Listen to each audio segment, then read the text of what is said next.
දිනපතා වටිනා ධර්ම දේශනා වලට සවන් දීමට අප නාලිකාව සබ්ස්ක්‍රයිබ් කර බෙල් ලකුණ ක්ලික් කරන්න. මට මේක කවදා හරි හදාගන්න පුළුවන් කියන හැඟීම ආවොත් ඔහු පළවෙනි දසබල ඥාණයට පැහැදිලා. පළවෙනි තථාගත බලයට පැහැදිලා. ලෝකේ වර්තමානයේ මිත්‍යා බුදුරු කියලා පහළ වෙද්දී ඇත්තටම බුදු වෙලාද? ඒ වනාහි තථාගත බලයට පැහැදී නැත, අසාවත් නැත.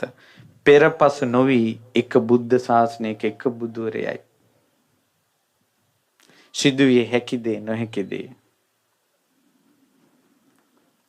ඒ නිසා මේ පළවෙනි තථාගත බලයට තමන්ගේ හිත පැහැදිලාද නැද්ද කියලා දැන් බලන්න මේ බණවලින්.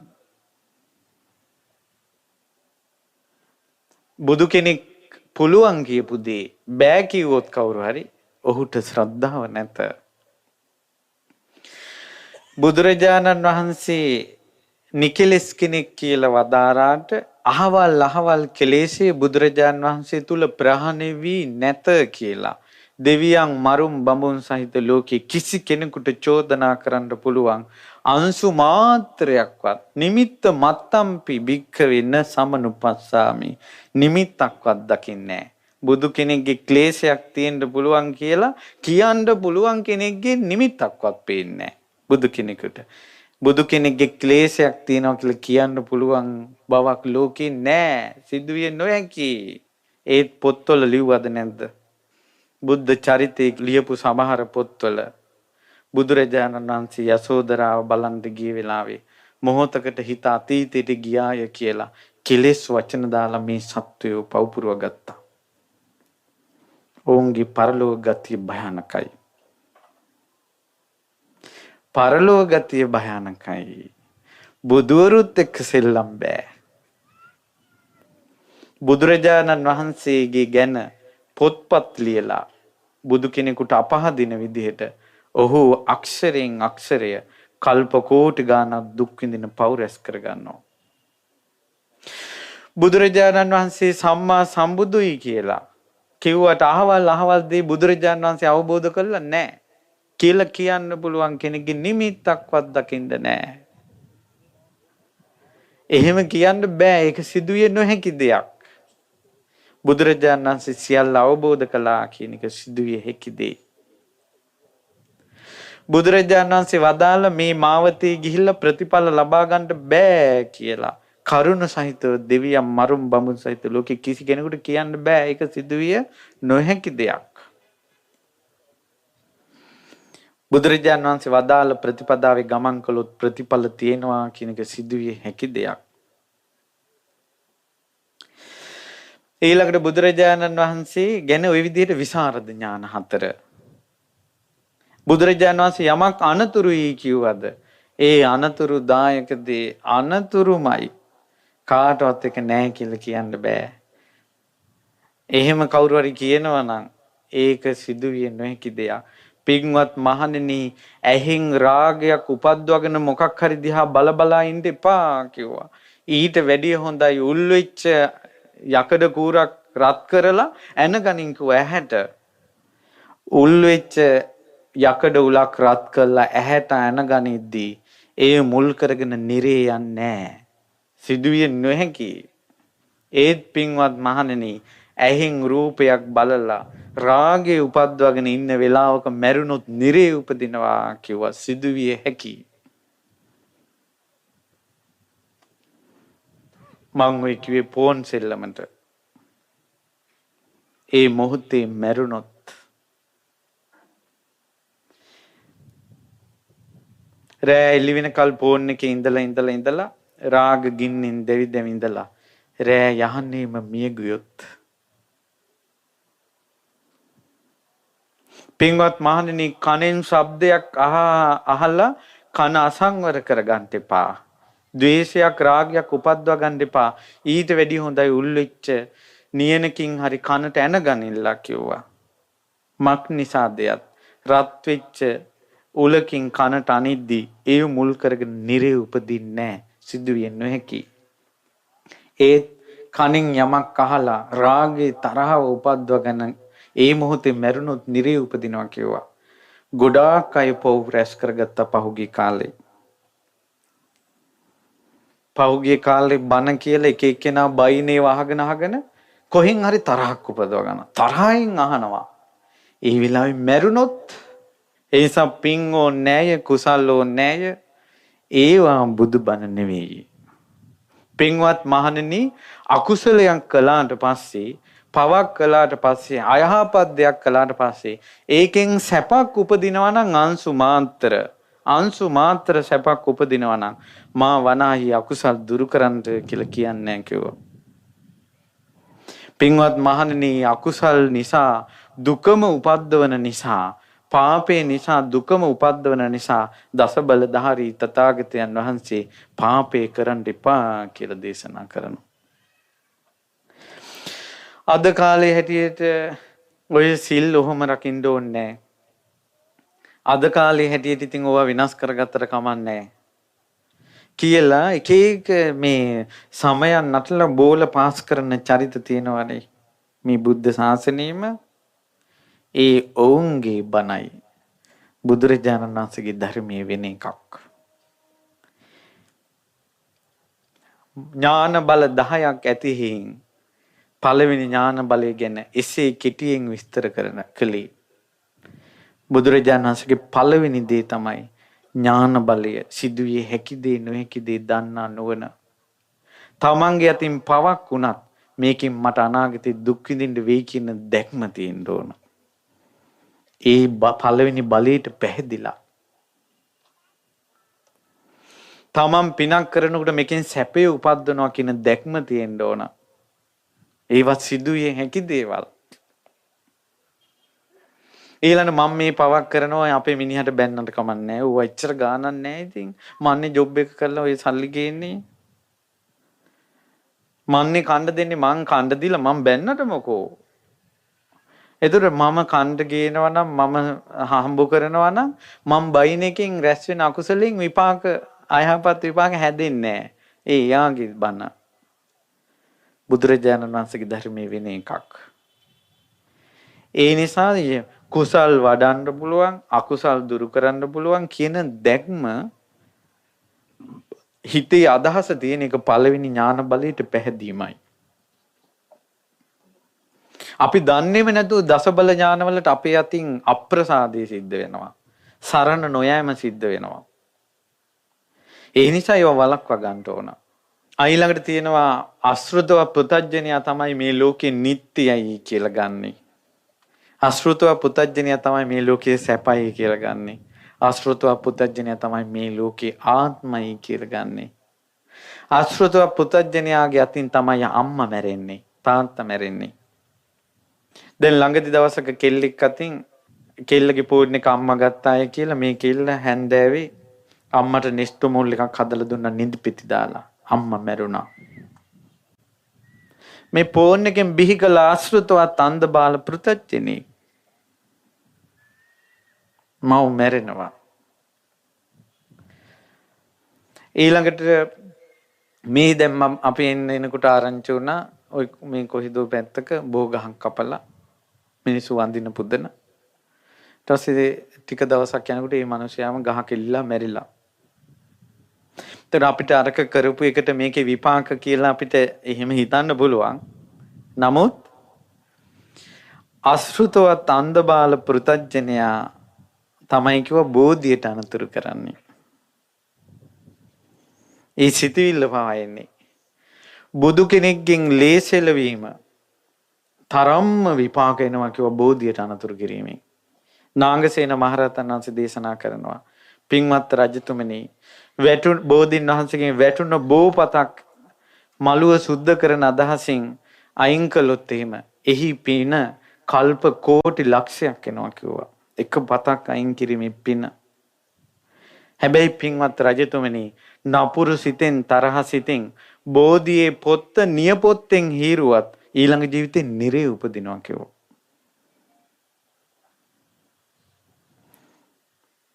ඒකයි මේ අම්මන්ඩිලාගේ බෝධි පූජා වල තියෙන සමයන් අයින් කරගන්න කියලා කොතෙකුත් බණ කියන්නේ. බෝවතු වල එල්ලි එල්ලි, බෝවතු කඩ කඩා දැන් බලන්න නියපොත්තකින් නපුරු සිතෙන් බෝධීන් වහන්සේ නමක් සීරීම එච්චර විපාක දෙනවා. ඔහු ගොඩාක් පින් කළා ඇති. ඔහුගේ ගොඩක් පින් ඇති. ඒ පින් ඔක්කොම යට යවනවා බෝධිය සූරපු පිනට නපුරු සිතින්. එච්චර බලවත්. බුදුරජාණන් වහන්සේ විහිළු තහළු වලට බුදුරජාණන් වහන්සේ ගන්න එපා, ධර්මයේ වචන ගන්න එපා, රහතන් වහන්සේලාගේ වචන ගන්න එපා කියලා කොතෙකුත් කියනවනේ. මිනිසුන්ට ගාණක් නැහැ. ඊළඟට මේ ලෝකේ අනිත් අයට බයින විදිහට අම්මට බනින්න එපා, තාත්තට බනින්න එපා කියන එක ගාණක් නැහැ. පින්වත්නි, ඒ මෙසේය. ඔන්න මිනිසෙක් ඔන්න රජ කාලේ ගැන හිතන්න. මිනිසෙක් තවත් මිනිසෙක්ගේ කනට ගහනවා. එතකොට ওই නඩුව යනවා රජතුමා ළඟට. මොකද කරන්නේ? ඒ නඩුව විසඳලා සාමදාන කළා, වන්දි ගෙවලා සමතේකටපත් කරනවා. එහෙම නේද? ඔන්නේ මිනිස්සේ තව මිනිසෙක්ගේ කනට ගහලා. ඒ මිනිසයාම රජතුමාගේ කනට ගහනවා. දැන් මොකද වෙන්නේ? ඒ රජතුමාට උස්සපු අත කපනවා රජුරෝ. අතද සිඳින්නේය, පාදේද සිඳින්නේද? සත්මුතු පරම්පරාවකට රාජ දඬුවම් ලබා දෙනවා. හැබැයි දෙකම කනට ගැහිම්. ඒ වගේ තමයි කට තියෙන පළියට වාචාලකමට ඔහේ වල්පල් කියා විහිළු කර කර ඉන්නවා. බුදු කෙනෙක් ගත්තොත් ඒ විහිළුවට ඉවරයි. එකම විහිළු. නමුත් රජතුමාට යමක් කිරීමේ, සාමාන්‍ය පුරුෂයන්ට යමක් කිරීමේ විපාක දෙකක්. නිකන් අනිත් මිනිසුන්ට බැන බැන ඉන්නවා. නමුත් අම්මට බයිනවා, තාත්තට බයිනවා. සාමාන්‍ය මිනිසෙකුට බයින කර්මය නෙවෙයි අම්මයි තාත්තට රැස් වෙන්නේ. සාමාන්‍ය මිනිසුන්ගේ කනට ගැහිමයි රජතුමායි කනට ගැහිමේ විපාක දෙකක් වගේ. මේ උගුර තෙත් කළේ අම්මගේ කිරිවලින් නම්, මේ කටට පණ දුන්නේ අම්මගේ කිරි ටිකෙන් නම්, මේ කටට පණ ගත්තේ ගුලි කර කර අම්මාම කවපු බත් ටිකෙන් නම්, ඔය කටින් අම්මට එක වචනයක් කීම ඇති නිරේ උපදින්න. තාත්තාට එක වචනයක් කීම ඇති නිරේ උපදින්න.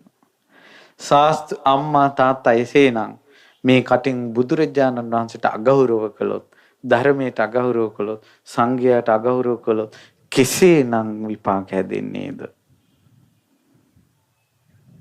පින්වත් මහණෙනි, යම් කිසි කෙනෙක් අවබෝධයෙන් බුදුරජාණන් වහන්සේ සරණ ගියොත් දෙව්ලොව උපදිනවා කිව්ව සිදුවේ හැකිදේ. තුනුරුවන්ට අගෞරව කරලා මිත්‍යා දෘෂ්ටික වෙලා ඒ මිත්‍යා දෘෂ්ටික භවෙන් දුගතිය උපදිනවා කියන එක සිදුවේ හැකිදේ. සිදුවේ හැකිදේ නොහැකිදේ දන්නා නුවණ පළවෙනි තථාගත බලය. ඒ තථාගත අරහත් සම්මා සම්බුදුරජාණන් වහන්සේ සිදුවේ හැකිදේ වශයෙන්ොත්, නොහැකිදේ වශයෙන්ොත් දන්නා වූ ඨාන නම් වූ ඥානයක් ඇද්ද?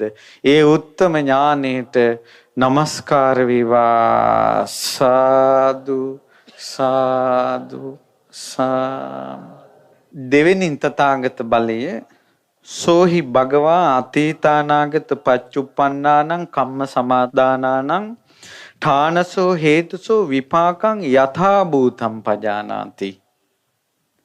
ඒ භාග්‍යතුන් වහන්සේ අතීත අනාගත වර්තමාන කර්මයන් සමාදන් වෙලා එහි විපාක දෙන තැන් හේතු වශයෙන් විපාක වශයෙන් යථා භූතේ ආකාරයෙන්ම ඥානයක් මම සරණ ගිය බුදුරජාණන් වහන්සේට තියෙනවා. පින් තියෙනවා නම් පින්වතුනි අහන්න මේ කාරණාව කර්මඵල ඥානෙ බුදුරජාණන් වහන්සේගේ. මේ සෑමලුවේ මේ ගඩොල් ලැබපු යෝධෙක් හිටියා. ඒ යෝධයාගේ නම නන්දි මිත්‍ර. ඒ නන්දි මිත්‍රට පේන්න බැරි දෙයක් තිබ්බා. ඒ තමයි සෑයක බෝධියක කවුරු හරි අගෞරව කරනවා නම් පෙන්වන්න බෑ.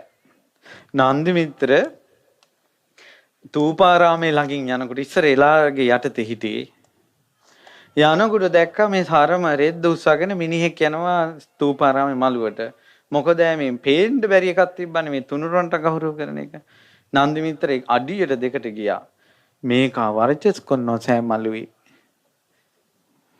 ආයි ඉවසුන්නේ නැහැ. ලෝකයක් මතක නැහැ.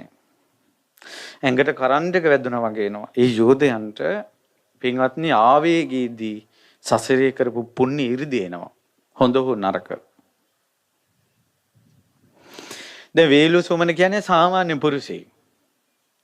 ඒ වේලුසුමන අශ්වයාගේ පිටේ නැගලා කඩුව අතට ගත්ත ගමන් සතුරාගේ බෙල්ල විතරයි කියනවා පේන්නේ.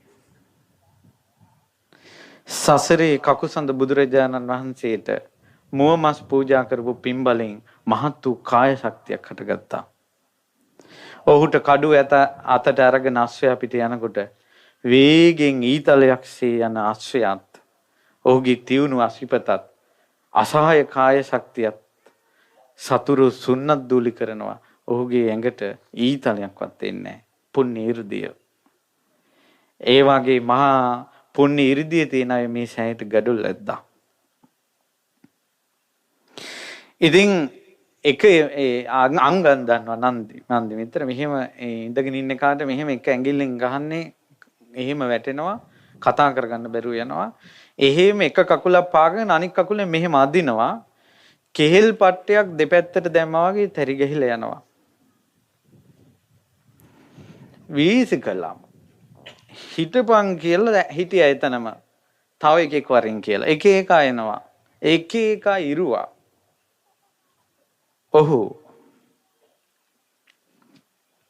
ඔහු දහස් ගානක් තූපාරාම සෑමලුවේ මිනිසුන් දෙබෑන්කොට විසි කළා. යුද්ධයේදී ලේ ගොඩාක් එගිරුණා. මරණින් මත්තේ ඒ නන්දි මිත්‍ර තුසිත දෙව්ලොව උපන්නා. ඇයි අර ප්‍රාණඝාත විපාක නැද්ද? ප්‍රාණඝාතේ විපාක ඇත. එනමුත් තූපාරාම සෑමලුව සුද්ධ පවිත්‍ර කළා කියලා යම් කර්මයක් ඇද්ද? ප්‍රාණඝාතේ කර්මයට වැඩි ඒ ඉක්මවා ගියා. මහා සෑය හැදුවා කියලා හිත හිතා හිටපු ප්‍රීතියක් ඇද්ද? අර ලේ වැගිරීම් වල කර්ම ඉක්මවා ගියා. මමත් බුදු සසුනේ පිහිට ලබනවා කියන යම් බලවත් අදිෂ්ඨානයක් ඇද්ද? ඒ වනාහි අර කර්ම ඉක්මවා ගියා. කොහොමද මේවා වෙන්නේ? අන්න පුජ්‍යලේ තුල ඒ වාගේ දේවල් සිද්ධ වෙන්නේ කොහොමද කියලා දකින්න එකම එක්කෙනයි ලෝකේ සිටින්නේ. ඒ තථාගත අරහත් සම්මා සම්බුදුරජාණන් වහන්සේ. කර්ම විපාක දකින ඥානය. තව තියෙන එකක් කියන්න. ධර්මාශෝක රජුරෝ එක කඩුවෙන් ලක්ෂ ගාණක් කාලිංග යුද්ධයේදී මිනිස්සු මැරුවා. අශෝක රජුරෝ තමන්ගේ සහෝදරයෝ 98 දෙනෙක් මැරුවා. ඒක් පාප කර්මයකුත් තියෙනවා. තියෙද්දි බුදු සසුනට පැහැදුණා. බුදු සසුනට පැහැදිලා ඒ බුද්ධ ශාසනයේ 84000ක් විහෙර විහාර හැදුවා. දැන් බුද්ධ ශාසනයට පැහැදිලා වරදින් මිදුණා කියන්නේ ඇත්තටම පින්වත්නි මෙතෙක් වෙච්ච පාප ගොඩාක් යට යනවා. තුනුරුවන්ට පැහැදිලා අඩුපාඩු හදාගෙන ශාසනයේ දියුණුවට කටයුතු කළා කියන්නේ ගොඩාක් වෙච්ච පව් යට යනවා. ඔන්න 84000ක් විහෙර විහාර හැදුවා. මේ සමහර ස්තූප තියෙනවා රුවන්වැලි සෑයට වැඩිය විශාලයි. මේ අශෝක රජුරු හදපු ස්තූප. ඊට පස්සේ තමන්ගේ පුතා මහාන කළා මිහිඳු මහරහතන් වහන්සේ. දුව මහාන කළා සංඝමිත්ත උත්තමාවිය. රහතන් වහන්සේලාට අතින් දම් බෙදුවා. බුදුරජාණන් වහන්සේගේ බුදු සිරුර ඉරිදියෙන් දැකලා දවස් 7ක් ඇහි පිල්ලම් ගහන්න නැතුව බලාගෙන හිටියා. එහෙව් රජුරෝ මැරුණාට පස්සේ දෙව්ලොව ඉපදුනා. දෙව්ලොව ඉපදිලා ඔය වාගේ රජේ කරපු පින් ටික විඳින්න කොච්චර ඉන්න ඕනේද දිව්‍ය ලෝකේ. හිටියේ දිව්‍ය ලෝකේ වරුවක් විතර. දිව්‍ය ලෝකෙන් චුත වෙලා මේ අනුරාධපුරේ දෙදුරුවය කෙළවර වන දෙදුරුවය සමීපී උපන්නා තිස්ස නමින්. අච්චර දිව්‍ය ලෝකේ විඳින්න තිබ්බ පින් ටික විපාක නොදී මනුස්ස ලෝකේ ඉපදුනා. ඉපදිලා උන්වහන්සේ පැවිදි වුණා කුජ්ජතිස්ස නමින්. උන්වහන්සේ මේ යහන් පැත්තේ ලෝහම්මා ප්‍රාසාදේ සංඝයා සමග පෝය කරපු කෙනෙක්. ඒ උත්තමයන් වහන්සේ පිරිනවම් පාලා ආකාශයෙන් රන් දෙන ඇවිල්ලා මේ සෑයට යහපැත්තෙන් තියෙන ගල් තලාවක පිරිනවම් පෑවා. එතකොට කියන්න ගියේ අච්චර පින් කරපු කෙනෙක් දිව්‍ය ලෝකේ ඇයි එච්චර කාලයක් නොසිට මනුස්ස ලෝකෙ ඉපදුනේ? පිනේ මෝරාගේ සත්වයා දිව්‍ය ලෝකේ රස්තය අදු කරන්නේ කර්මයේ විසින්. ඔහු ඉක්මනට රහතුන්ගේ ඇසුරට යොමු කරනවා. හැබැයි මේක හරියටම වෙන්නේ කොහොමද කියලා දන්නේ කෙනයි. කවුද? තථාගත අරහත් සම්මා සම්බුදුරජාණන් වහන්සේ. කර්ම විපාක ඥානෙ. තව එකක් තියෙනවා. දැන් පින්වත්නි මේ දරුවෝ උපදිනවා ඔක්කොම දුවලා ස්ත්‍රීන් උපදින්නේ පිරිමි පුතාලා උපදින්නේ නැහැ බොරුව පාපේ ඉදිරිපත් වුණොත්. ඊළඟට දරුවන් හිටියත් දරුවෝ තමන්ව දාලා යනවා. තමන්ගේ මව් ඉඩම් වල ඉන්න බැරුව යනවා. මේවා බොරුවේ විපාක. ඒතර මෙච්චර කාලයක් බොරුව කිව්වා නම් ඒ විපාක කොහෙද තියෙන්නේ? සංසාරේ අපි කරපු ඒ වගේ පින් හෝ පව් කොහෙද තියෙන්නේ? අපිට එහෙම බරක් දැනෙන්නේ නැහැ. ඔළුවේ බරක් ඇති වුණොත් තෙල් ටිකක් ගහපුවම ඒක නැති වෙනවා. අපිට බරක් දැනෙන්නේ නැහැ නේ. කොහොම මේ කර්මය? පින්වත්නි, ඒ ගැන මෙන්න මේ විදිහටයි දෙකේ යුත්තේ. ඔය පින්වතුන්ගේ ගෙවල් වල අඹ ගස් ඇති. ඔය පින්වතුන්ගේ ගෙවල් වල මල් ගස් ඇති. ඔය කාලයකට ඔය ගස් වල මල් පෙපෙනවා. කාලයකට ඔය ගස් වල ගෙඩි හැදෙනවා. ඔය මල් හරි, ඔය ගෙඩි හරි ඔය ගහේ කොතනද තිබ්බේ? තිබ්බ තැනක් දැක්කද? නෑ. කාලෙදිට ගෙඩි ආවා. හැබැයි තිබ්බ තැනක් නෑ. හැදුන මල් ගස් වල මල් කාලෙට හැදුනා. තිබ්බ තැනක් නෑ. ඒ වගේ කාලෙට විපාක දෙයි. තියෙන තැන් හොයන්න බෑ. ඒ නිසා සංසාරේ බොරුවක් කියපු මෙච්චර පචහල්ලා ඇති ජීවිතේ ගානට ඒවා තියෙනවා. හැබැයි තියෙන තැනක් නෑ. විපාක දෙන්න ආපුම විපාක දෙනවා. කෙසේද? අපි කියමු මොකක් හරි වඳ බෙහෙතක් හැදිලා අවිල්ලා ඔන්න යුවතිපති දෙපළකට ඒ ස්ත්‍රියගේ හිතේ වඳ බෙහෙතක් ක්‍රියාත්මක වෙනවා. භෞතික වශයෙන්, රසායනික වශයෙන්. හැබැයි ඒකට බොරුව කීම නැමැති කර්මයේ ආවේ නැත්තම් ඒ බෙහෙත ක්‍රියාත්මක වෙන්නේ නැහැ. නමුත් බොරුවක් සංසාරේ කියලා වඳ කිරීමේ යම් කර්මයක් තියෙනවා නම් ඔහු බලාගෙන සිටිනවා වඳ වෙන්න පරිසරයක් කුසේ හැදෙනකල්. ඒ වගේ වාහනයකට හැප්පිලා මැරෙන්න තියෙනවා නම් අපි ਉਹ වාහනයකට හැප්පෙනකල් බලාගෙන ඉන්න ඒ කර්මේ විපාක දෙන්න. දරුවන් නැත්තේ විවාහ වුණාට පස්සේ නම් විවාහ වෙනකල් බලාගෙන ඉන්න ඒ කර්මේ විපාක දෙන්න. කර්මේ කරලා තියෙන්නේ මහාන වෙලා නම් සිවුරක් දා ගන්නකල් බලාගෙන ඉන්නවා විපාක දෙන්න. තියෙන තැනක් නැහැ. ඉස්සර පොඩි හාමුදුරුවෝ දෙනමක් රණ්ඩු වෙලා සිල්වත් හාමුදුරුවෝ බ්‍රහ්මචාරී. එක පොඩි හාමුදුරුවන්කට තරහ වෙලා කනට ගැහුවා. අනිත් හාමුදුරන්ගේ. පස්සේ සමාව ගත්තා ඉවරයි ඉතින් ඒ කතාව. සසරට වැටුණා. මොකුත් කලබලයක් කරදරයක් නැහැ. ඔහු ඉපදුනා අපේ බුද්ධ ශාසනයේ සුණක්කත්ත. ඔහුද භාවනා කළා. දහම් වැඩුවා. හිත ගොඩාක් සමාධිමත් වුණා. ඒ සමාධියෙන් එක එක ආලෝක ධාරා පෙහෙන්න ගත්තා. තව තවත් සමාධිය දියුණු කරනකොට ඒ සමාධිය ආලෝක ධාරා අතරින් දේව රූප පෙන්න ගත්තා. ඒ දෙවියෝද ඒ සුණක්කත්ත භික්ෂුව සමග කතා කරනවා. නමුත් ඇහෙන්නේ නැහැ. ඊට පස්සේ බුදුරජාණන් වහන්සේට ගිහිල්ලා කිව්වා ස්වාමීනි මට මේ දේව රූප පේනවා දෙවිවරු කතා කරනේව ඇහෙන්නේ නැහැ. සුණක්කත්ත ඕකට මහන්සි වෙන්න එපා කිව්වා. ඊට පස්සේ මෙයා කල්පනා කළා එතකොට මෙයා විතරයි මේවා අහන්න කැමති අපිට අහන ක්‍රමයේ කියලා දෙන්නේ නැහැ කියලා ගස්සගෙන ගියා තරහ වෙලා. බුදුරජාණන් වහන්සේ වදාළා පින්වත් මහණෙනි ওই සුණක්කත් අනාගතේ සිල් අතීතේ සිල්වත් භික්ෂුවගේ කනට ගහලා තියෙන ඒ විපාකයෙන් දිව්‍ය ශ්‍රවණිය ඇති වෙන්නේ නැහැ කිව්වා. සමාධිය වඩන කල් හිටියනේ අර කර්ම විපාක දෙන්න. එසේ කර්ම විපාක ඥානෙ ඇහෙන් කරපු කර්ම වෙනම තියෙනවා, කනෙන් කරපු. දැන් සමහර අයගේ හිනාව ලස්සනයි. සමහර අයගේ මූණ ලස්සනයි.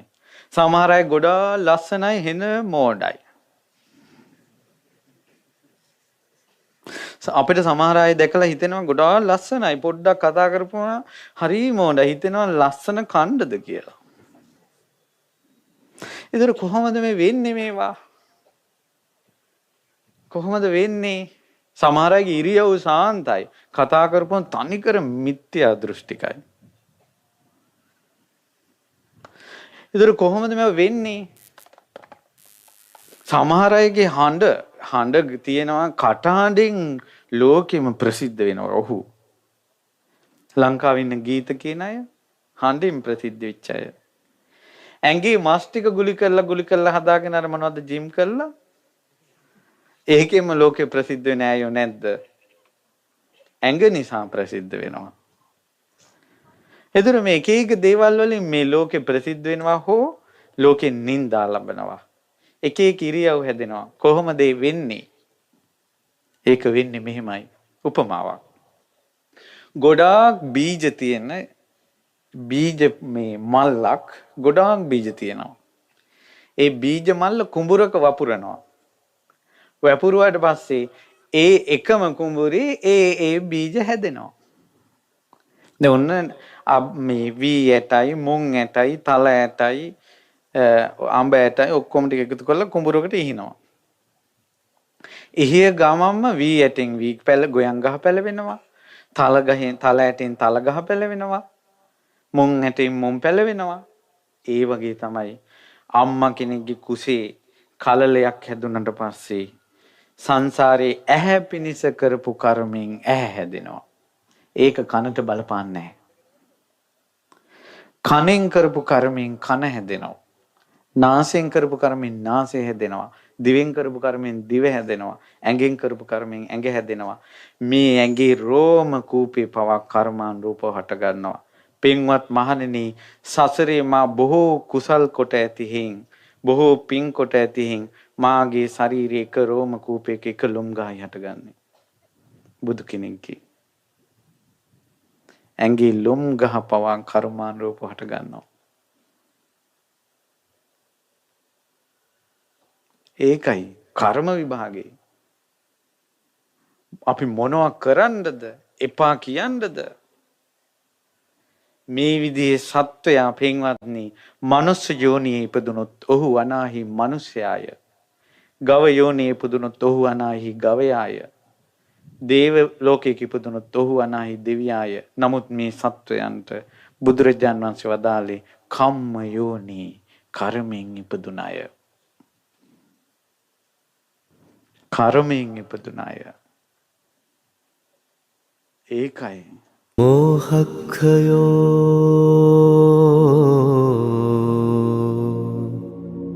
නිබ්බානං